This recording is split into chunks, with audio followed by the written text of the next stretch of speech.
So I'm running under a major time restraint here, but I did want to just do a quick little peek here. Receive these queen cells, a couple of boxes of them, 500 today, 500 in a couple of days, and it's from Mixca in Florida. Really excited to try their brand. I'll talk a little bit more about it. Like I said, I really got to get these in.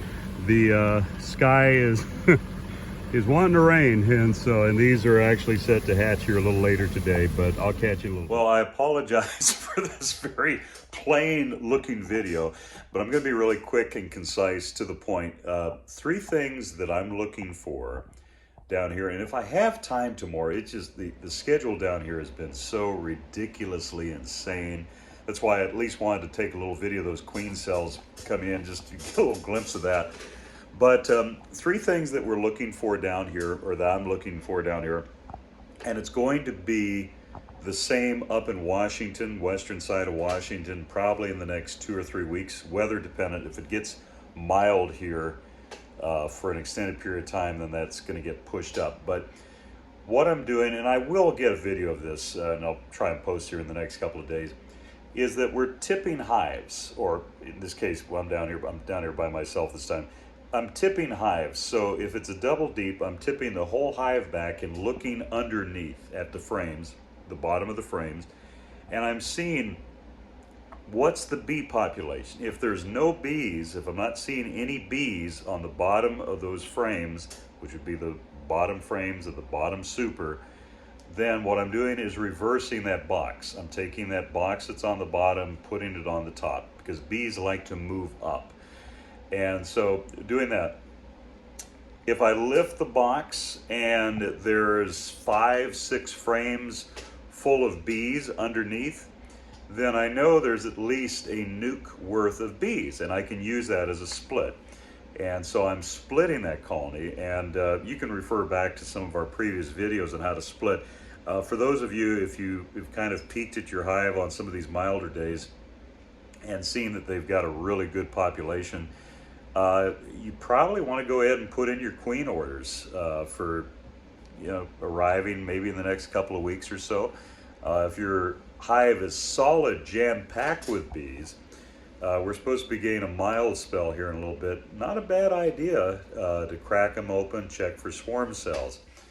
But anyway, so that's the second thing we're doing, is if they can be split, we split them, get ahead of that swarm response, because as I've said, trying to distract bees from swarming when they're already thinking about it is like trying to distract an adolescent from the reproductive process, which hopefully that's enough of a euphemism that YouTube doesn't flag it or whatever.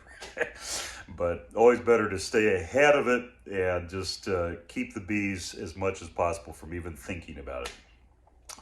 And then the third thing is just checking for the weight, the overall weight. What does the weight feel like? Obviously, another thing too is, if I'm coming across a hive of bees that's really weak, this is my little kitchen here at my little place I'm staying, little farm cottage house.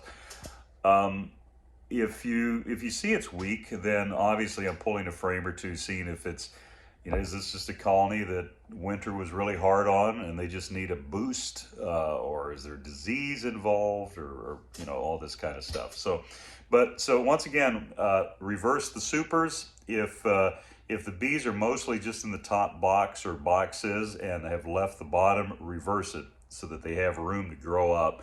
That'll also help stave off that swarm response a bit, because they'll feel they have room that they can move up and expand their nest into.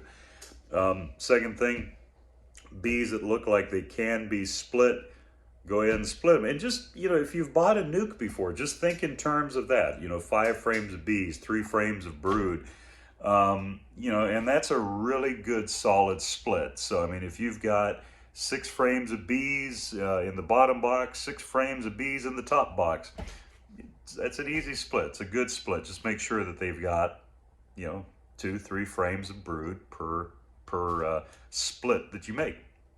Get your queens ordered if you haven't done so already.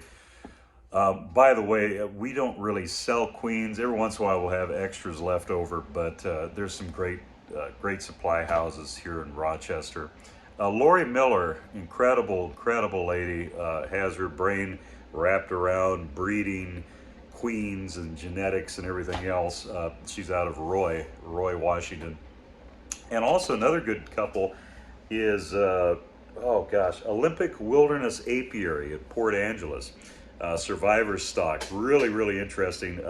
Apologize, I'm forgetting the name of the couple that runs that operation, but really top notch. So we've got a couple of really excellent queen breeders if you're looking for local stock. But let me say something here about local stock.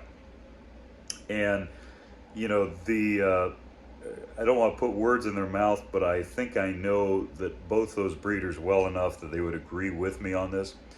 It doesn't matter whether you have queens from Washington or you have queens from Hawaii or queens from New Zealand or wherever you can get queens from. If you don't treat for mites and you let the mites get away, all your bees are going to die. I mean, it's just, anyways, that's a whole other topic. So, and then lastly, you know, if the bees look weak, check them and see, okay, is there any disease going on? Good time to check for viral issues. Are you seeing viral issues? There might be a high mite load there. But anyway, I wanted to make this video somewhat concise. Hopefully it makes sense. I'm exhausted. This has been really intense down here, but looking forward to getting back up to Washington. I was telling Tyler, who helps me, and you've seen him on the video, that I missed him on this trip greatly. I was originally going to fly him and actually another one of my guys down to help me, but just with the scheduling and the way the weather was down this season, it actually just made more sense for me to stay and just get this stuff done, so that they're not down here waiting, you know, a lot of days. But anyways, whatever the case, I'm feeling it. Hey, I'll catch you later. Talk to you soon.